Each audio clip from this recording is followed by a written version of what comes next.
Hey everyone, welcome back to part 3 of editing with Adam Lavell. That's me, and we are editing KatKat 2.0. So far in parts 1 and 2 we removed the green screen, and in part 2 we created the shading around the face where the hair meets the face and underneath the chin to give it a bit of a 3D vibe. So now in part 3 we're going to be working on this tool here, the curves adjustment tool. Here we're going to be using it to create light areas and dark, to create a bit of contrast between the two, to create that sense of depth. Okay, so let's get started. So these are all your adjustments, depending on how you have your layout set up. I have my adjustments set up on the right hand side. You've got brightness and contrast, levels and curves.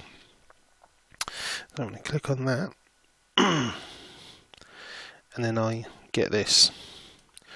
I'm not going to go into exactly the technical sides of how it all works because I couldn't tell you, but there are YouTube videos that explain it in more detail.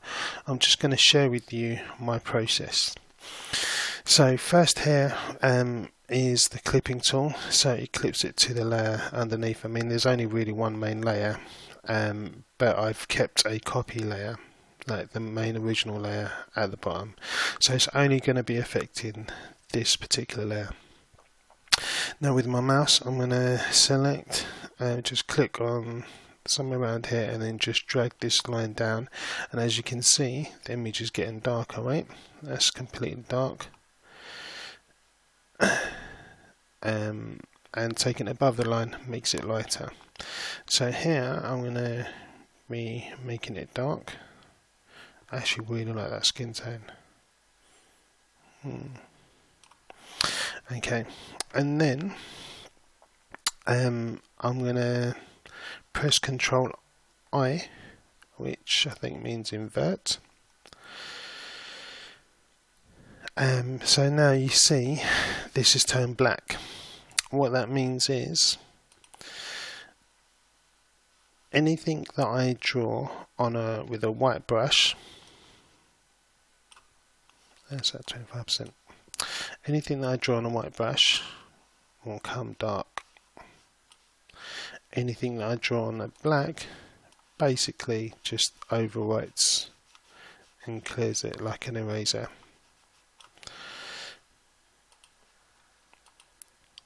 So that's going to be my dark levels. So I'm going to name that dark.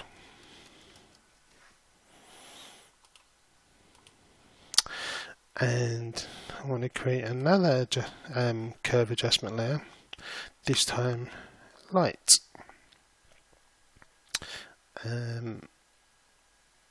So I don't want it to wash out, so probably just about here. Again, it's clipped. Press Ctrl I, and now it's masked. So again, if I draw on any part, so if I draw, oh, because it's black, with a white brush you can see it lightens those particular areas, and then I'm going to label that light.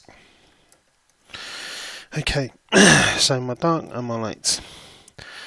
What I tend to do is I start usually with the face.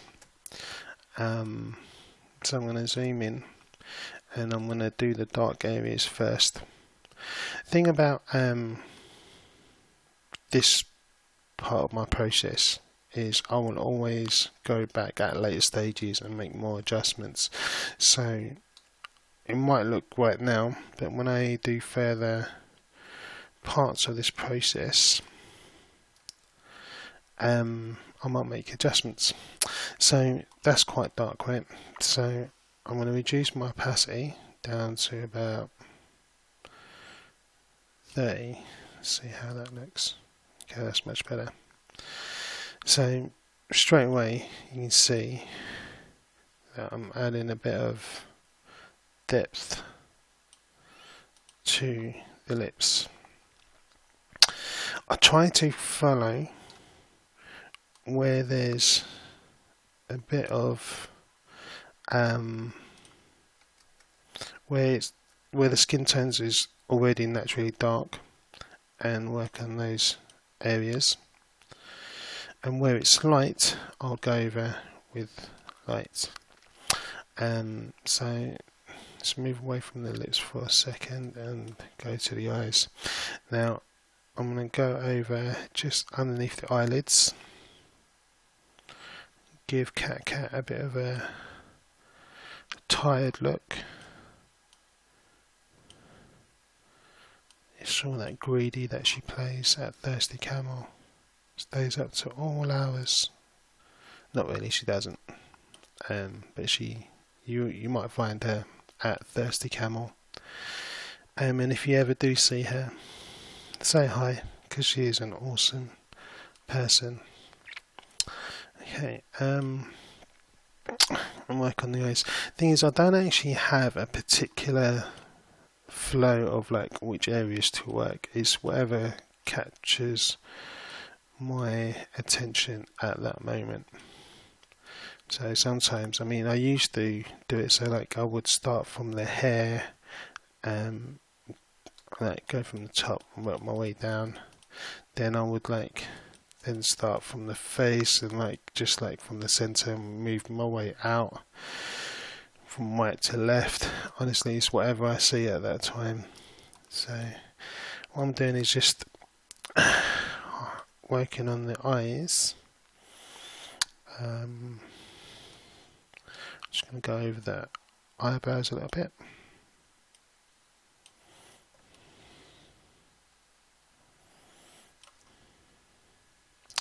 Okay, so you see here already there's a bit of shading there. I'm just going to add to that. That's a bit too much, so I'm going to undo that. Go on a lighter opacity. Make it a bit smaller. And just go over there. Yeah, that looks better. Just going to do under the nose, seeing as we're at the nose. Create a bit of a shadow up KatKat's nostrils.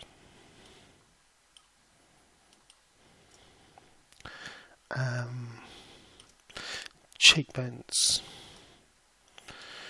So here, I've been told the best way to understand where to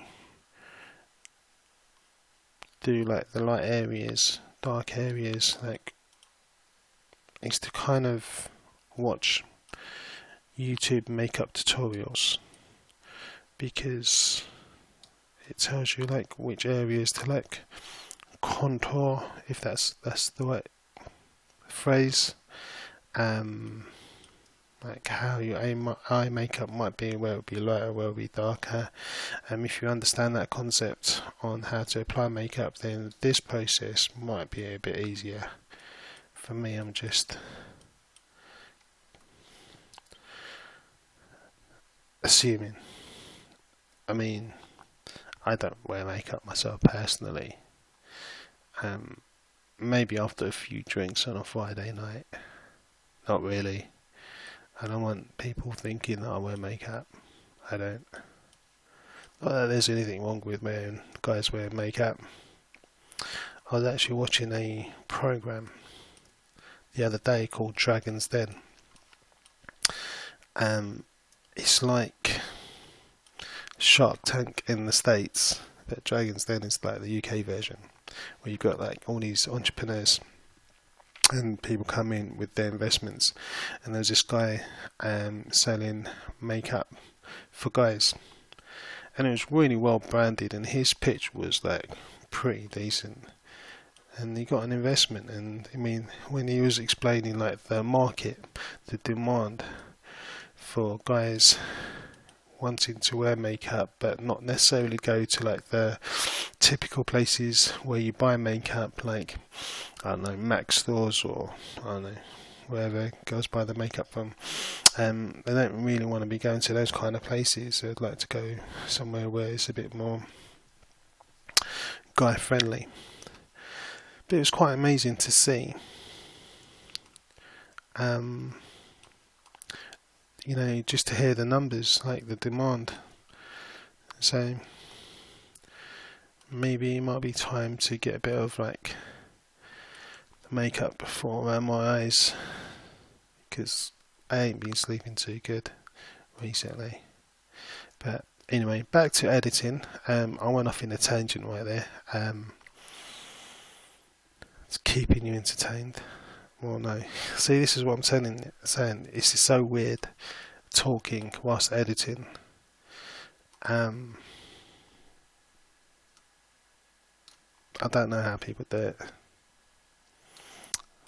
but hopefully you enjoy it. Hopefully my commentary, my little conversations about things entertain you, and you get to learn something as well. Okay, so what I did just then is I switched to light, and I wanted to just lighten up the areas. Can't remember what this part is called. That's the pupil. Is this the iris? I think that's the iris. But you can see there's like loads of beautiful colours there, so I wanted to just lighten that, and then just maybe the actual eyes. I mean, it is quite low opacity. Let me bring it up a bit, and then I'm going to just do these bits here. So now I'm doing the light parts. That's a bit too much what I just did. Let me take that off.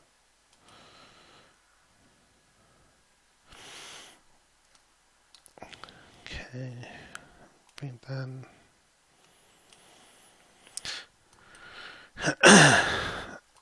Okay, so nose, you do the tip of the nose. The tip of the nose tends to be a bit brighter,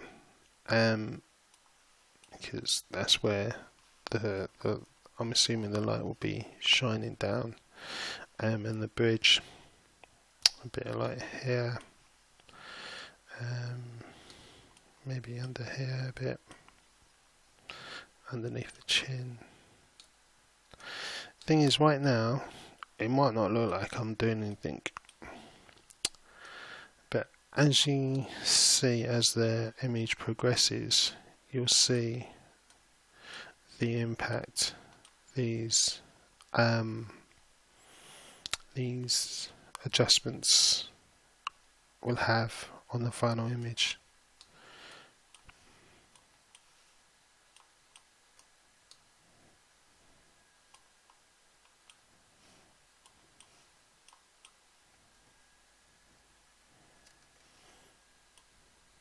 Doesn't need to be that bright. Okay. So that's before, this is after. I might reduce this part a bit. And the good thing about using the curves is if all I have to really do is just go over it with a black, because it's kind of like erasing it. You see, because it's inverted, so whatever on a black kind of like clears what I've done, and white paints something new. Okay, hope that makes sense. I want to darken this area a bit.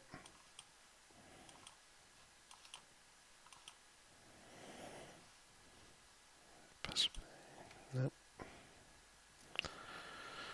Control Z is the shortcut to undo. tends to be one of my favourite shortcuts because I use it a lot. I think this is a bit too much now, thinking about it.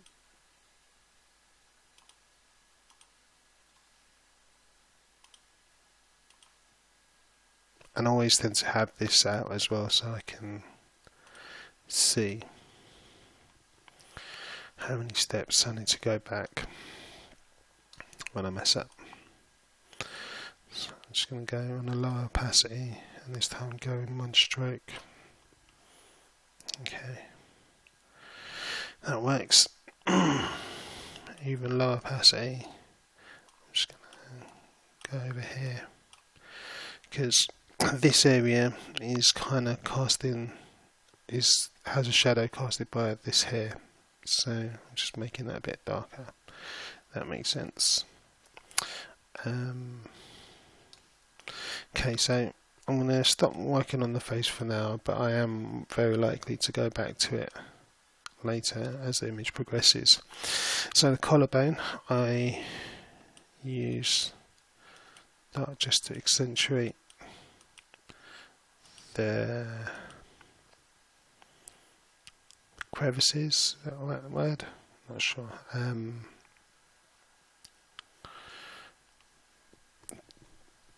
Just to highlight the collarbone. This is again why it's really hard to actually talk whilst editing, because whilst I'm editing I'm trying to think of the right word as well. Okay, so here I'm along the edges, I'm making it a bit darker, and then just on the outside, inside, I'm going to just do a little, make it a bit light, so it kind of gives it a bit of a sphere looking. So you see over here it's a bit darker, here it's a bit lighter, which I think makes it look a bit more natural. Okay, so that's that part done. Now I'm going to focus on the hair. Now sometimes when I do it, the hair, it's a hit and miss. It all depends on the hair that I'm using, or that the model's wearing, the style, the quality of the image I've taken. But sometimes it comes off really well, sometimes not so much, so we'll see how this goes. But this is something that I do. It's quite high opacity, just to highlight the curls. So what I do is, where it's already dark, I just kind of follow that trail.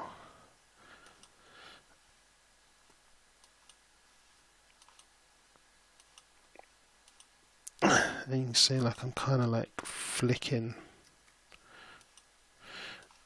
my paintbrush as I come down. That's too much.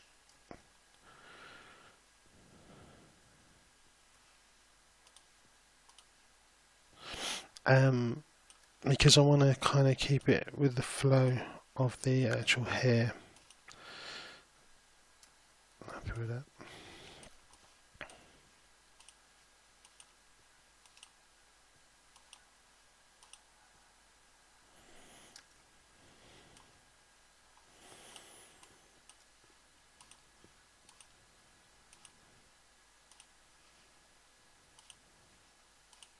So at the moment I'm just doing the dark areas first, and then I'll come back and do the light areas. Initially it doesn't look like I'm really doing much, but again, it's like you're building the blocks of a house. You know, at the beginning you only just see the bricks and mortar, but as time progresses you start to see it take shape and everything starts to kind of fall into place. And I think that's kind of why I enjoy editing so much, because you can take an image and you can do so much to it.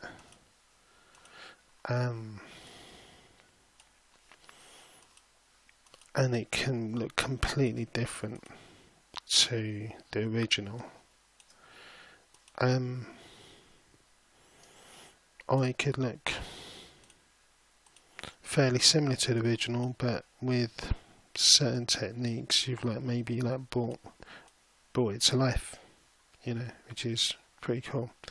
So let's see the difference that's made. Okay, so really all this has done is just highlight some of the light areas and darkened the darker areas, so you can see the individual strands pop out a bit more.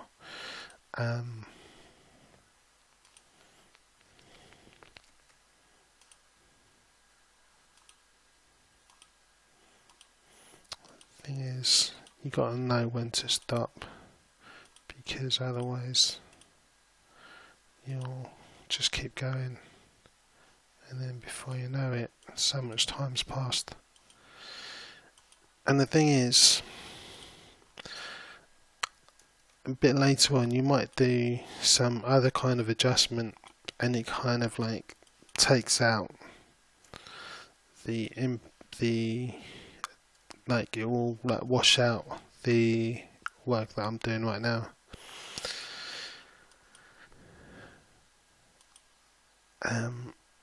Each image that I edit, I never really know exactly how it's going to turn out. I have an idea, but how it actually turns out is going to be a surprise, hopefully a pleasant one. Okay, so that's me doing the hair. Okay, I'm just going to go with lighter areas, just around on the neck, just underneath the collarbone, because I'll darken this area and I'm going to lighten this area again, just to give it that more 3D look. And I'm going to darken this area here a little bit.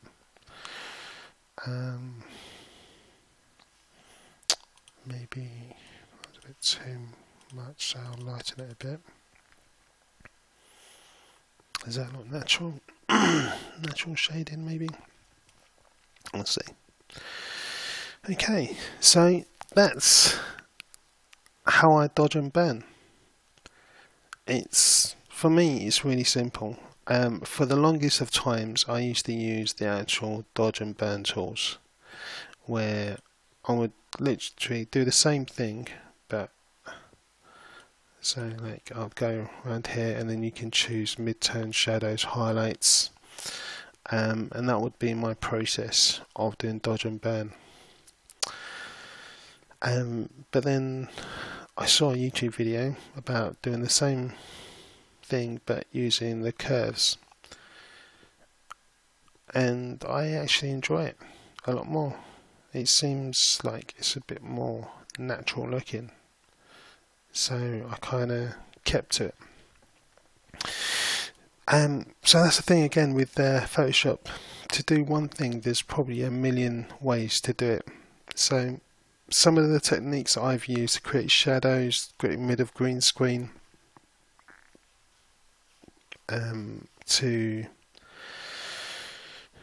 do dodge and burn stuff, you could probably tell me other ways to do it, and that may work for you.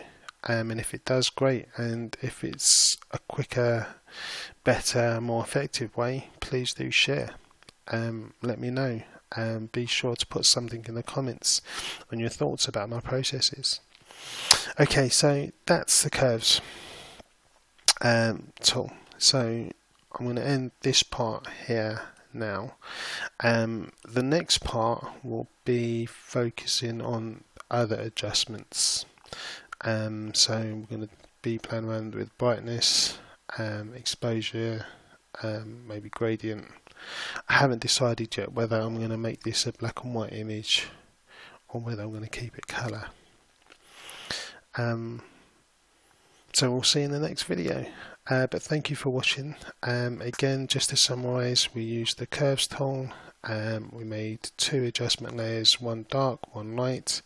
We went over the various different elements of the face, darkened some areas and lightened. But remember that you are very likely to come back to this point. I never usually merge these down until I've completely finished the image, because I can always go back to it, so always keep these open. Okay, so thank you for watching this part of the video. Hope to see you on the next part. Take care. Bye.